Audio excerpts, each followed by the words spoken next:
जो लोग डिजिटल पे काम कर रहे हैं वो मीडिया से ज़्यादा अर्निंग कर रहे हैं, ये बात कितनी दुरुस्त है? पढ़ा लिखा कंटेंट देखने का, उसको फैलाने का रुझान कम है। मैंने भी अगर वायरल होना तो 5-6 साल पहले ठुमके बड़े अच्छे में लगा लेता हूँ, ऊट पटांग कपड़े पहन के, कोई टेंड करके, कोई फनकारी करके। मैं डिसेंट कंटेंट के थ्रू आया हूँ, मुझे टाइम लगेगा।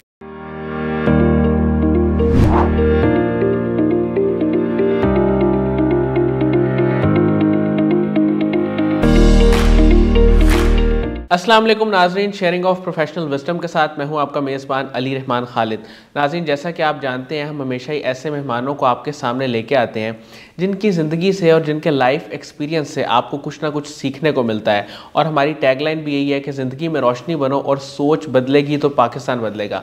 तो जैसे जैसे चीज़ें बदलती जा रही हैं और डिजिटल मीडिया का दौर है और डिजिटल कंटेंट लोग देखना पसंद करते हैं और अपना ज़्यादा वक्त डिजिटल मीडिया पे गुजारते हैं, तो जो मेहमान हमारे साथ मौजूद हैं वो भी एक कंटेंट क्रिएटर हैं। ये वैसे तो पिछले 6 सालों से मीडिया एंड पीआर मैनेजर के तौर पे काम कर रहे हैं और उससे रिलेटेड या उससे मुंसलिक जो फील्ड्स हैं उनसे वाबस्ता हैं, लेकिन फिर इन्होंने सोचा क्यों ना ये ख़ुद कंटेंट क्रिएट करें। तो आज हम इनसे जानेंगे कि ये आइडिया इनको जब आया तो इन्होंने कब इसको परसू किया और अभी करंटली ये क्या क्या काम कर रहे हैं। अस्सलाम वालेकुम अहमद आफ्ताब साहब, कैसे हैं आप?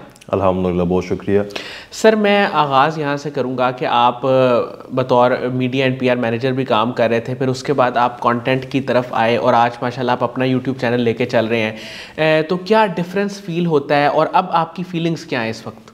औज़ु बिल्लाहि मिनश शैतानिर रजीम, बिस्मिल्लाहिर रहमानिर रहीम। क़ाल रब्बि इश्रह ली सदरी व यस्सिर ली अमरी वहलुल उक़दतम मिन लिसानी यफ़क़हू क़ौली। सबसे पहले तो बहुत शुक्रिया फाउंडेशन का कि उन्होंने मुझे प्लेटफॉर्म प्रोवाइड किया। कभी जहाँ हम रिकॉर्डिंग करें, 6 साल पहले इन कुर्सियों पे हम सेशंस लेते होते थे। सही।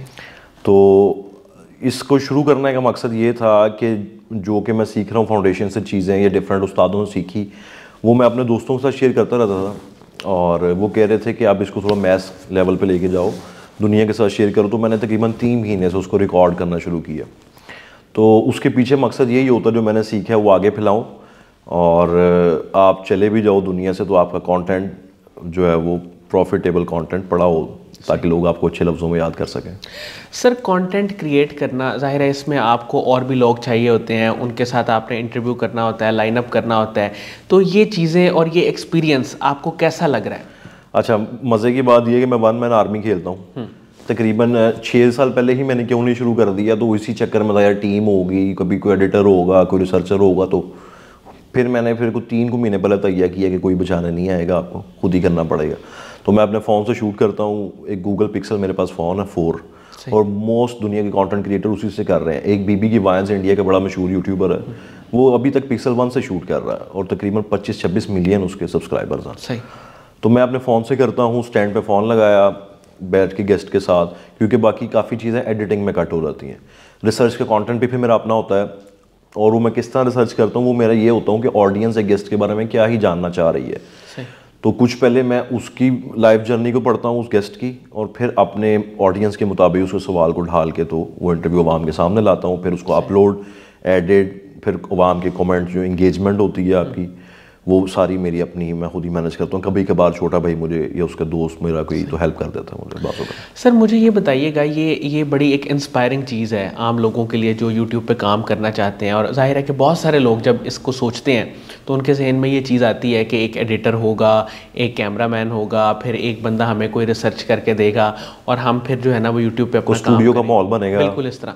तो आप सर मुझे ये बताएं कि जब आप ऐसा सोचते थे, जाहिर है कि कुछ वक्त आपने सोचा इस तरह, और उसके बाद आज आपने सोचा कि नहीं मुझे खुद ही इसको स्टार्ट करना है, तो अब ये सारी चीज़ें जब आप एट ए टाइम कर रहे हैं तो क्या चैलेंजेस फेस करने पड़ते हैं, क्या मुश्किलात फेस करनी पड़ती हैं, क्या आपकी नींद, आपकी जो है पर्सनल लाइफ वो डिस्टर्ब होती है इससे? अच्छा सर कासिम अली शाह ने हमेशा से हमें ना वो पैशन और प्रोफेशन सेम करने की बात की। उसने कहा जब वो सेम हो जाएगा, सर ने कहा, तो आपको नींद नहीं आएगी, आप थकोगे नहीं, आप टाइम एंड स्पेस से आउट हो रहोगे बेसिकली। तो जब अपने पैशन और प्रोफेशन को सेम मैंने कर लिया, काफ़ी टाइम लगा उसमें मुझे, तो अब मुझे वो थकावट वाला ये जो एक आम इंसान को मसले मसाइल आते हैं वो मुझे पेश नहीं आते, क्योंकि सीखना सिखाना एक शुरू से फील्ड रहा मेरा, तो मैं उसमें नहीं थकता, अच्छा लगता है, बल्कि एनर्जी मिलती है मुझे गेस्ट के पास बैठ के। तो चैलेंजेस ये आते हैं गेस्ट को लाइन अप करने में। मेरा कंटेंट चूँकि है इंटरव्यू बेस्ड मोस्टली, सेलिब्रिटीज़ होते हैं मेरे पास, जैसे इफ्तिखार ठाकुर साहब, आरिफ लोहार, हुमैरा अरशद, कैसर पिया, और इसी तरह मैं पॉलिटिकल भी कर रहा हूँ, क्योंकि इलेक्शन आने वाले हैं तो मैं हर पार्टी के मेंबर के पास जाता हूँ, उनसे पूछता हूँ आपकी पार्टी क्या डिलीवर करेगी। तो उससे एक तो मुझे बड़ा कुछ सीखने को मिलता है और आवाम अच्छे तरीके से फाइंड आउट कर पाती है हमारा हीरो जिसको हम एक्चुअलाइज कर रहे हैं वो क्या कर रहा है। सर कंटेंट बनाते वक्त ये तो थे यूट्यूब के हवाले से, यानी कि उसकी सेटिंग में जब आप कंटेंट बनाते हैं तो उस वक्त किन चीज़ों का ख्याल रखते हैं? अच्छा, बाज़ों का अब मेरे साथ अगर कोई नहीं है तो स्टैंड पे मैंने अपना फ़ोन लगाना है, फ़ोन पे कर रहा हूँ। मेरे शायद 84 वीडियोज़ हैं, उसमें से कोई 80 तो मोबाइल से ही हैं। सही। सिर्फ 2-3 शायद DSLR से हो। ठीक है। और वो भी अच्छा कोई साथ चला गया तो वो बैक ऑफ द सीन देख लेगा, नहीं तो मैंने खुद ही स्टैंड पे लगाया कैमरा या मोबाइल ऑन कर दिया, सामने आके बैठ गए। माइक होता है मेरे पास, मेरे फ़ोन से कनेक्ट होता है, वो मैंने दोनों को सेट कर लिया, अपना भी और गेस्ट का भी। एक मैं टेस्ट शॉट ले लेता हूँ, वो सबको कहूँगा पहले टेस्ट शॉट ले लें। शुरू में क्या हुआ, पूरा इंटरव्यू रिकॉर्ड किया, आवाज़ ही ठीक रिकॉर्ड नहीं हुई, एंगल ही ख़राब था, फ़ोन बजना शुरू हो गया, बीच में कट गया। ये इश्यूज़ हैं। आप फ्लाइट मोड पे लगाएं अगर फ़ोन पे यूज़ कर रहे हैं, और कोशिश करें कि सारे फ़ोन इर्द गिर्द साइलेंट हो, कोई शोर ना हो, और वन मैन खेलें, कोई मसला नहीं है। इंशाल्लाह टाइम लगेगा, मुझे तकरीबन 16 से 18 घंटे दिन में लग जाते हैं कंटेंट प्रोड्यूस करने में, और लेकिन मज़ा आएगा आपको साथ साथ अगर आपका ये पैशन है तो। अगर आप सिर्फ पैसे के लिए कर रहे हो तो शायद मज़ा ना आए आपको उस तरह से। सर गेस्ट्स के साथ, ये जो आप हाई प्रोफाइल गेस्ट्स की बात करें, इनके साथ किस तरह राब्ते में जाते हैं, फिर इनको किस तरह लाइनअप करते हैं इंटरव्यू के लिए? क्योंकि कोई मशहूर चैनल हो जो पहले से ही बहुत ज़्यादा जिसका नाम हो, वहाँ पे तो शायद गेस्ट के लिए भी थोड़ा आसान होता है आना, लेकिन एक नए बंदे के पास जो अपना यूट्यूब चैनल चला रहा है उसके लिए थोड़ा सा मुश्किल होता है या नहीं होता? मुश्किल क्यों नहीं होता, ऑब्वियसली हर जो गेस्ट है वो भी देखेगा मैं किस चैनल पर जा रहा हूँ, पूछता है प्रोफाइल लेके। जब हम उसको बताते हैं कि सर पढ़ने लिखने से तल्लुक़ है, तालिब इल्म है और अभी तक पढ़ रहे हैं और आवाम को आपकी जर्नी बताना चाहते हैं, तो हर बंदा मेरे ख्याल कहीं ना कहीं बोलने में इंटरेस्टेड होता है, हर बंदा लाइमलाइट लेना चाहता है। तो मैं उस चीज़ को कैच करता हूँ, उसकी साइकोलॉजी को, कि हर बंदा कहता है यार मैं अपनी स्टोरी बताऊँ। जैसे मैं आज आपको अपनी स्टोरी बता रहा हूँ, इस तरह गेस्ट भी चाहता है मैं अपनी स्टोरी बताऊँ, तो वो कहीं ना कहीं मान जाता है। फिर नेटवर्क आपका स्ट्रॉन्ग होना चाहिए। शाहजी ने हमें शुरू से नेटवर्किंग के ऊपर हमेशा से लेक्चर दिया, उन्होंने कहा योर नेटवर्क योर नेटवर्थ। तो नेटवर्क के थ्रू लोग कनेक्ट हो जाते हैं। तो वो जब मैं लिखता हूँ, कहीं से वो फेसबुक पे मैं लिख देता हूँ यार मुझे इस गेस्ट से कनेक्ट कर दो, मोस्टली कनेक्ट हो जाते हैं लोग। और किसी को मुझे पता लगे यार यहाँ पे वो रहता है, यहाँ पे वो सेशन देने आया हुआ है, यहाँ पे, तो मैं पहुँच जाता हूँ वहाँ पे।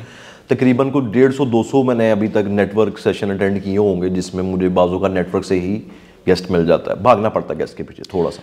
सर ये PR की फील्ड में और वैसे भी ओवरऑल जिन भी 2-3 प्रोफेशंस में आप अब तक काम कर चुके हैं, आपकी इंस्पायरेशन कौन लोग हैं? अब मेरे इंस्पायरेशन मेरे टीचर्स हैं मोस्टली। सबसे पहले मेरे इंस्पायरेशन मेरे दादाजी हैं, जिन्होंने मुझे 8th क्लास में डिबेट्स की तरफ लगाया। वो 19th ग्रेड से गवर्नमेंट सेक्टर से रिटायर्ड हैं, और उनकी इंग्लिश काफ़ी अच्छी थी, तो उन्होंने मुझे डिबेट्स पे लगाया। और साथ मुझे एक्टिंग का शौक था। मैं 8th क्लास में जियो के प्रोग्राम हम सब उम्मीद से हैं मैं एक्ट कर रहा था अपने स्कूल टाइम में, जो डॉक्टर यूनुस भट्ट का लिखा हुआ था, और उस टाइम वीना उसको होस्ट करती थी। तो वो, और मेरी बर्थडे थी जब मेरा पहला शूट था, मेरे दोस्त मेरे घर पे वेट कर रहे थे, पर मैं वहाँ शूट पे था, और वो कोई तकरीबन 2 दिन बाद मुझे छुट्टी मिली वहाँ से, और मुझे 2 दिन कैसे गुजरे पता भी नहीं चला, शौक था। तो मैंने आज भी उसी एक्टिंग को, अपनी स्पीकिंग को, अपने नेटवर्क को जोड़ के यूट्यूब पे एक चीज़ लेके आया हूँ, और उसमें मकसद होता है कि अवाम की फलाह, स्पेशली यूथ मेरा सेंटर्ड है। मैं भी एक यूथ का हिस्सा हूँ, तो यूथ मेरा फोकस होती है, बड़ों से सीखें, यूथ को दें, और मेरी कोशिश है कि आगे से आगे फैलाएं इस कंटेंट को आप। सर डिजिटल प्लेटफॉर्म्स पे आप काम कर रहे हैं, और आजकल ये समझा जाता है कि जो लोग डिजिटल पे काम कर रहे हैं वो मीडिया से ज़्यादा अर्निंग कर रहे हैं, ये बात कितनी दुरुस्त है? अच्छा, कर रहे होंगे। मैं अगर अपने कंटेंट से बात करूं तो मैं अर्निंग नहीं कर रहा अभी। अगर वो सक्सेस का क्राइटेरिया तो शायद मैं नहीं अभी सक्सेसफुल नंबर वाइज या फाइनेंशियल वाइज। हाँ, मैं जो अभी अर्निंग कर रहा हूँ वो कुछ डिजिटल कंसल्टेंसी दे रहा हूँ कुछ लोगों को, कुछ ब्रांड्स को, या मैं किसी के लिए वीडियो बना दी, किसी के लिए वॉइस ओवर कर दिया अपने यूट्यूब से। अभी चूँकि मुझे 3 महीने हुए हैं, लेकिन अल्हम्दुलिल्लाह अच्छा रिस्पॉन्स है। मेरे तकरीबन 900+ सब्सक्राइबर मिल गए मुझे, 50,000+ व्यूज़ भी हो गए मेरे। लेकिन अलमिया ये है कि हमारे यहाँ पढ़ा लिखा कंटेंट देखने का, उसको फैलाने का रुझान कम है। मैंने भी अगर वायरल होना तो 5-6 साल पहले ठुमके बड़े अच्छे मैं लगा लेता हूँ, गाना भी मैं अच्छा गा लेता हूँ, और ऊट पटांग कपड़े पहन के, कोई टेंड करके, कोई फनकारी करके, बड़ा इजी था। लेकिन मैं डिसेंट कंटेंट के थ्रू आया हूँ, मुझे टाइम लगेगा और उसके लिए मैं रेडी भी हूँ। लेकिन आप मेरा दर्द समझ गए होंगे। जी सर। अच्छा सर, यूथ को जो हमारे यहाँ ये काम करना चाहती है डिजिटल मीडिया पे, या वैसे भी ओवरऑल आप उनको कैसे देखते हैं कि किस तरह उन्हें अपने आप की डेवलपमेंट पे काम करना चाहिए? अच्छा, यूथ माशाल्लाह, ये जो सोच के मुझे खुशी होती है, एक तो 50% ज़्यादा हम यूथ हैं पाकिस्तान में, और मेरा अल्हम्दुलिल्लाह एक्सपोजर काफ़ी रहा। मैं अपना मास्टर्स के लिए स्वीडन गया और फिर मैं सऊदीया भी गया, काफ़ी दुनिया अल्हम्दुलिल्लाह फिरी।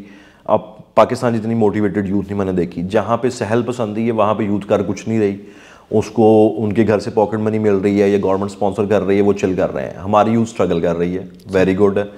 फिर फ्रीलांसिंग में चौथे या तीसरे नंबर पे हम दुनिया में आ रहे हैं, बहुत अच्छी बात है। मेरे से जितना हो सकता है मैं अपना एक यूट्यूब यानी कि चैनल पे भी बात करता हूँ आम से कम्युनिटी में, मैं फेसबुक पे भी करता हूँ, व्हाट्सएप पे भी लोग लिंक है, जितना हो सके बताता हूँ।